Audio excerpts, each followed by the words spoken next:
तस्वीरों में दिख रहे ये नारायण साकार हरि के वकील एपी सिंह हैं। एपी सिंह पढ़े लिखे और समझदार वकील माने जाते हैं, लेकिन आधी रात को मीडिया के सामने उनकी हकलाती हुई आवाज में छिपी है योगी आदित्यनाथ के पुलिस की धमक।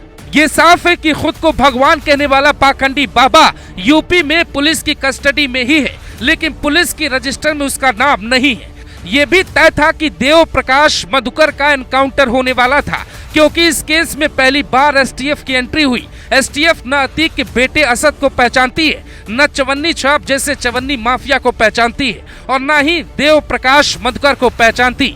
यूपी एसटीएफ ने 2 शर्तें रखी थी। पहली शर्त, जैसा कहा जाए वैसा ही नारायण साकार हरि को बोलना पड़ेगा। दूसरी शर्त, मधुकर को खुद सरेंडर करना पड़ेगा।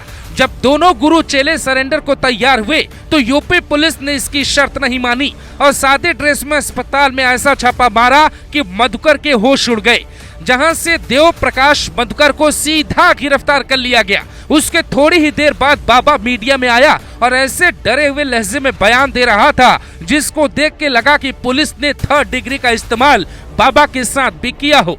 खबर है कि मधुकर बिजनौर के रास्ते नेपाल भागने वाला था, वहां जाकर बाबा के लिए रुकने और पुलिस से बचने का इंतजाम करता।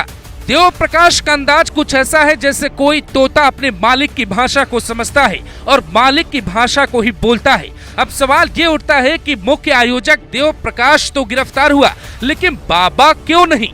यहाँ 2 बातें समझनी होंगी। बाबा के खिलाफ सीधे तौर पे पुलिस के पास एक भी सबूत नहीं मिले। वजह यह है कि बाबा ने जो ट्रस्ट बनाया वो भी अपने नाम नहीं है। जैसे किसी टीवी चैनल का कोई एंकर गलत खबर पढ़े तो नोटिस संस्थान को जाता है, वैसे ही बाबा की कहानी है। बाबा मुख्य व्यक्ति होते हुए भी पुलिस जांच के मुख्य आरोपी नहीं बन पा रहा है, लेकिन यूपी पुलिस ने अपने दिग्गज वकीलों की टीम खड़ी कर रखी है। पूर्व डीजीपी विक्रम सिंह की भी मदद ली जा रही है। पूर्व डीजीपी ओपी सिंह को भी कोई ऐसा केस निकाल कर लाने के लिए कहा गया है और तेज तर्रार आईपीएस की एक टीम भी तैयार की गई है। यहाँ सवाल ये है कि बाबा को पुलिस कटघरे में खड़ा कैसे करेगी, क्योंकि जो बैंक अकाउंट है उसमें बाबा का नाम नहीं है, जो ट्रस्ट बना है उसमें भी बाबा का नाम नहीं, जो आश्रम है उसकी जमीन पर भी पाखंडी बाबा के नाम नहीं है। यानी जो खिलाड़ी मेन है, पेपर पर उस खिलाड़ी का नाम गायब है। लेकिन कानून के जानकार जो कहते हैं वो सुनकर वकील एपी सिंह और पाखंडी बाबा की सांसें अटक गईं। कानून कहता है मुख्य आरोपी वही होता है जिसके आदेश पे काम किया जाता है या जो साजिश में प्रत्यक्ष या अप्रत्यक्ष तौर पे शामिल होता है। जैसे मान लेते हैं किसी व्यक्ति की सुपारी जिस व्यक्ति ने ली है वो आरोपी माना जाएगा, लेकिन जिस व्यक्ति ने सुपारी दी है वो मुख्य आरोपी माना जाएगा। बाबा के कहीं हस्ताक्षर हैं या नहीं, बाबा का नाम कहीं है या नहीं, ये बहुत बड़ा सवाल नहीं है। सवाल ये है कि अगर एसटीएफ ने अपने अंदाज में देव प्रकाश मधुकर की खातेदारी की और मधुकर कोर्ट में जाकर जज के सामने वही बयान देने को तैयार होता है जो पुलिस के सामने रिकॉर्ड किया जाएगा, तो संत से दिखने वाले पाखंडी बाबा का अंत करना कानूनन जायज हो जाएगा। भारतीय न्याय संहिता की भाषा में अगर आपको समझना है तो कानून 2 तरीके से काम करता है। पहला तरीका होता है प्रत्यक्ष, जिसमें आप आरोपी आसानी से बनाए जा सकते हैं। दूसरा तरीका होता है अप्रत्यक्ष, जिसमें भी आरोपी और मुख्य आरोपी दोनों बनाए जाने का कानूनन प्रावधान है। उदाहरण के लिए ताजा तरीन केस केजरीवाल का है।